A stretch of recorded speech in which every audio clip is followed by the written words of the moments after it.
चिपळूणपासून फक्त अर्ध्या तासांच्या अंतरावर निसर्गाच्या कुशीत वसलेला शांत आणि प्रसन्न असा स्वामी समर्थ मठ आंबडस. इथे पाऊल टाकताच मनाला एक वेगळीच शांतता लाभते. सभोवतालचं हिरवगार निसर्गरम्य वातावरण आणि भक्तिमय परिसर प्रत्येकाला आपलंसं वाटतं. आकाशाला भिडणारी स्वामी समर्थांची भव्य उंच मूर्ती भक्तांच्या श्रद्धेला नवी ऊर्जा देते.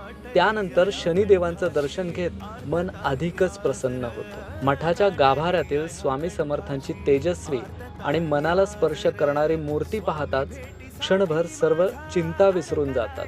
या सुंदर प्रवासात इरा आणि दिशा झोपाळ्यावर आनंदाने खेळताना पाहणं हा आमच्यासाठी खास क्षण ठरला आणि ड्रोनमधून टिपलेली या पवित्र स्थळाची विहंगमय दृश्य या ठिकाणाचं खरंच सौंदर्य शब्दात सांगणं अशक्यच आहे. स्वामी रंगी स्वामी मय